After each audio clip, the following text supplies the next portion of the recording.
প্রিয় কৃষক বন্ধুরা, যারা বর্ষাকালে চাষ করতে ভয় পাচ্ছেন ফসল নষ্ট হয়ে যাওয়ার ভয়ে, তারা মাচা পদ্ধতিতে চাষ করুন এবং নিজেকে সাকসেস প্রমাণ করুন। এই মাচা পদ্ধতিতে চাষ করতে তেমন কোনো শিক্ষার প্রয়োজন হয় না, শুধু কিছুটা দক্ষতা অর্জন করতে পারলেই আপনি একজন সফল চাষি হতে পারবেন এবং আপনার ফসলকে ভারী থেকে অতি ভারী বৃষ্টি এবং এমনকি বন্যা বা ভাসানেও রক্ষা করতে পারবেন। সহজ কিছু টিপস দিয়ে আপনি আমার ফসলকে রক্ষা করুন এবং মাচা পদ্ধতিটা খুব সহজে দেখুন। আমি এই ভিডিওতে খুব সহজভাবে মাচা তৈরির পদ্ধতি দেখিয়েছি। প্রথমে আপনি 7 ফুট সাইজের বেশ কিছু খুঁটি তৈরি করে নেবেন। 7 ফুট খুঁটি এই কারণে কাটবেন কারণ 1 ফুট মাটির তলে ঢুকে যাবে আর 6 ফুট মাটির ওপরে থাকবে, ফলে ফসল তুলতে আপনার সুবিধা হবে। এবং এই খুঁটিগুলি আপনার পেটেলি বরাবর বা ভিলি বলুন, যাই বলুন, ওই ভিলি বরাবর আপনাকে 7 থেকে 10 ফুট অন্তর অন্তর গেঁথে দিতে হবে। যেমন ভিডিওতে দেখতে পাচ্ছেন, গর্ত করে খানিক ছুচালো করে খুঁটিগুলোকে পিটিয়ে বাগিয়ে মজবুত করে ঢুকিয়ে দেবেন।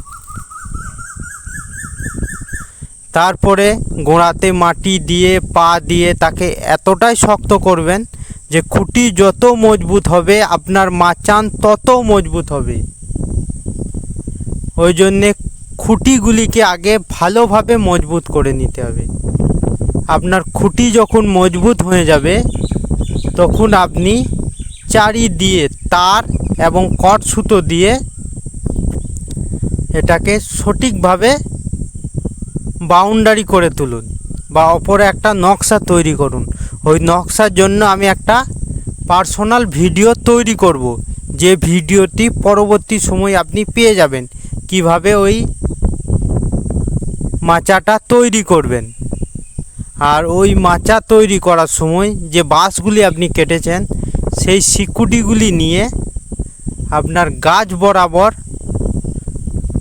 ওপরে কট সুতো দিয়ে শিকুটিগুলোকে গেঁথে দেন এবং কট সুতোর সাথে মাথাটাকে বেঁধে দেন, যার ফলে আপনার গাছগুলি কখনোই হিলবে না বা ওই শিকুটিটা যেহেতু ওপরে কট সুতোর সঙ্গে ধরে থাকবে তাই নড়ে যাওয়া বা পড়ে যাওয়ার ভয় থাকবে না। আর গাছগুলিও সতেজ থাকবে। আপনি দেখতে পাচ্ছেন এখানে কত জল হয়েছে, তারপরেও গাছগুলি অবশ্যই খুব সুন্দর চেহারা নিয়ে বেঁচে আছে এবং কুড়িও আসতে লেগেছে, হয়তো কিছু দিনের মধ্যে ফসল ফলবে। আপনারা সবাই জানেন যে মাচা তৈরি করতে গেলে বাঁশ লাগে, আর বাঁশ শিকুটি ছাড়া বাঁশ হওয়া সম্ভব নয়। তাই যেমন বাঁশ ছাড়া মাচা হওয়া সম্ভব নয়, তেমনি শিকুটি ছাড়া বাঁশ হওয়া সম্ভব নয়।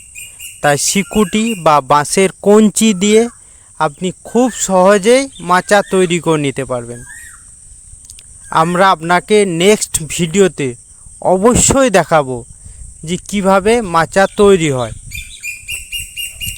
তবে কিছু প্রসেস জেনে রাখুন, সেগুলি হচ্ছে যে এই মাচা তৈরিটা আপনি যখন বাঁশ গাঁথবেন তখন আপনাকেই বলে দিবে যে এইভাবে করলে সঠিক নিয়মে হয়ে যায়, বা আপনি আপনার মতো করুন। শুধু যেখানে আটকে যাবেন আমাকে কমেন্ট করুন, আমি বিস্তারিত কমেন্ট বক্সেই বলে দেবো। ভিডিওটি সাবস্ক্রাইব করবেন এবং লাইক দিবেন এবং আমাকে পরবর্তী ভিডিও বানানোর জন্য উৎসাহিত করবেন। আমি আপনার অতি পরিচিত চাষি মারেফুল ইসলাম।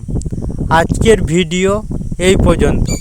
পরবর্তীতে চাষের কোনো নতুন তথ্য নিয়ে যা আপনাদের জন্য সহজ এবং আধুনিক সেই পদ্ধতি দিয়ে আমি আবার অন্য কোনো ভিডিওতে আপনাদের সঙ্গে কথা বলব। ততক্ষণ ভালো থাকুন এবং সুস্থ থাকুন, এই কামনা রইল।